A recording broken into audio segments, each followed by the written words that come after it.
everybody, I'm recording from home today, and this is my cat Pickles. She's a kitten and she's mischievous, so you may see her again. Here's the supplies we're gonna need for today. We're gonna need a pencil. If you have like a kneaded eraser, that would be great. We are going to be painting this little pear. This is a 3" by 3" little square of paper, but you can use any size you want, including a big piece where you can just repeat it. We are going to use a size 10 Winsor & Newton round watercolor brush. And these are the paints I'll be using. They're a little pan set, and I can link those as well. And then you need to have some water and maybe a towel or some paper towel. Get yourself a snack, maybe light a candle, and then we'll go ahead and get started. We are going to start off today by sketching together. There we go. And we're going to sketch this cute little pear. And whenever we're finding, wherever we're starting to sketch something, we want to start with what shapes we can find within it. So if you kind of look at this and think of it as a snowman, we kind of have two circles stacked on top of each other, but with some straight lines as well. So if you wanted to, make sure you save space for the stem up at the top. Maybe the stem is going to be here. You can put some little dots if you wanted to. And then if we start to put a circle here, and maybe you could even straighten out the sides since you know where we're going with this, right? And then a bigger circle underneath of it. So you could finish off the circles if that's helpful to use. You can see where they would sort of overlap. And if you don't want to, that's fine too. The most important thing is that we'll press really lightly with our pencil, which means we can erase really easily, which means we can sketch freely. So I just erased that little part, and now I have a basic pear shape.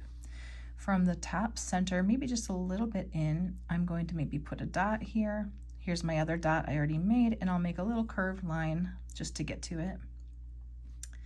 We need these little cute leaves. Well, I'm putting them here, but you actually can decide if you like them or not. Some leaves at the top, or you can skip that. And if you wanted to put a little line for our shadow right now, you could kind of come out from the center. And then you're thinking about how round it is, so how tall. So we'll just kind of do something like this. And the other thing you see is we have two little highlights. And it's easy to do them now while you've got pencils, so you can move them if you want.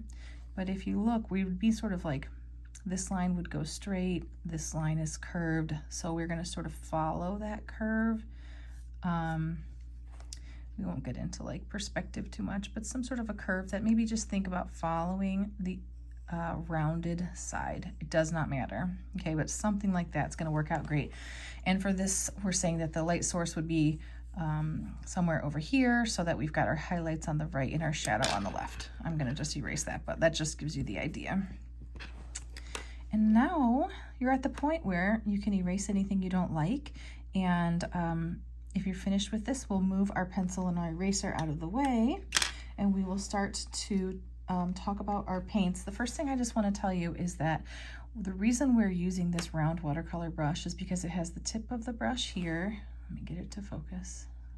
There we go. And the belly of the brush here. This is for the details, the edges of things, and this is what holds the water. And so when we paint, instead of just using the tip of our brush like this and working small, you'll notice that we're going to use the tip of our brush around the edge, lean into the belly of the brush to fill this up somewhat efficiently so it's wet at the same time. So we're going to get into mixing up our paints right now. This is my paint set that I'll be using, and I'm going to dip my brush into some water. I see I already have a little bit of green here, but basically we are going to do a wet on wet technique. So we want a little bit of light green paint, however you can get it. And I just cleaned off my brush, and I'm going to get, let's see, I'm going to get this one from the bottom. And for this one, I want a little bit less water, a little bit more paint, so I can have some medium sort of green to sort of load into there. And then I also want to do this dark green. So we're going to have three things. This one's a little bigger because we're going to use it first. Then we'll have medium green. I'm going to clean out my brush again, just because I don't want to like sort of lighten up these shades at all. I want them to kind of stay pure. So I've got that one, and you see this one doesn't need too much water. And I've got these three, so I'm actually ready to go. Let's go back to our paper. So I cleaned my brush out again, and now I'll dry it and then maybe put like the first third of my brush into the water. I always do that, so that's why I'm telling you. And then I got some of my green paint here. Let me zoom in for you.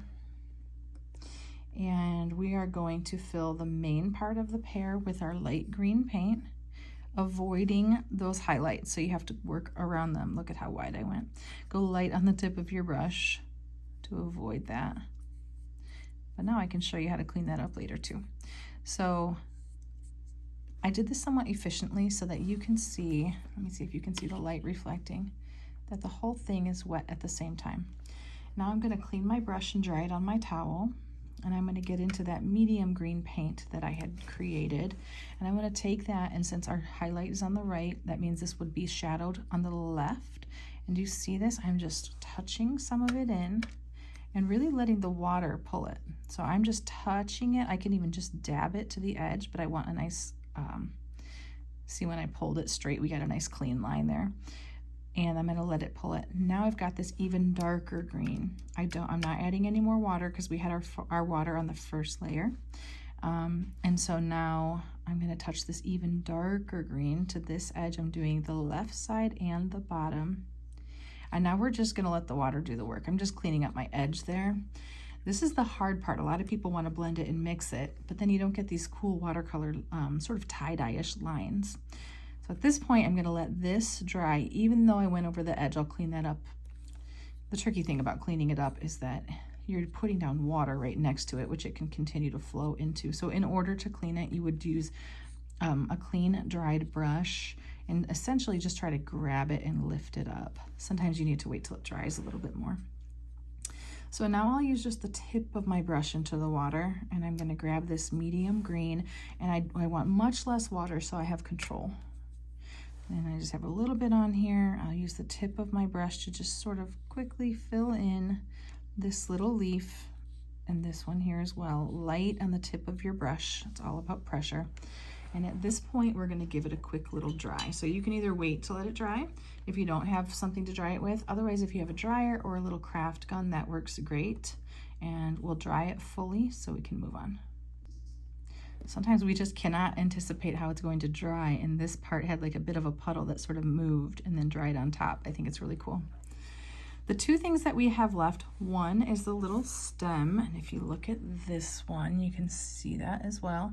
It's just a very skinny line with brown, so you want to get a little bit of brown paint, but when you're grabbing your water first, if you were to clean your brush in your water jar and then dry it on your towel and dip just the tip of your brush into your water, then you're gonna know you have really good control and you have just the right amount of brown paint. We just need a little, and we needed it to be in control and very skinny. So that's how we did that.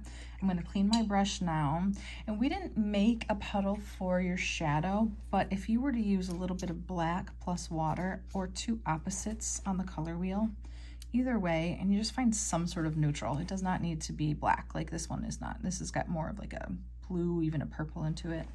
We're gonna fill in this spot that we called our shadow. We're coming all the way up to touch the pear and over to the side. And you could either let it be like this, or you could clean your brush and dry it, and it will just have a tiny bit of water left in it, and you can run it along the edge here to sort of let that paint fade out. And I hope you can see like you did it. That was it. That was our pear. And the fun thing about these is we let the water pull the paint. So that's how we have all of these really sort of amazing lines on here. And if this is the kind of thing that if you wanted to practice, you could do a giant page full of them and do as many as you want and see for interest. I painted one of them pink here, and then you can outline them if you want to, but you can just play. This is a great way to play with that wet on wet technique. You did it.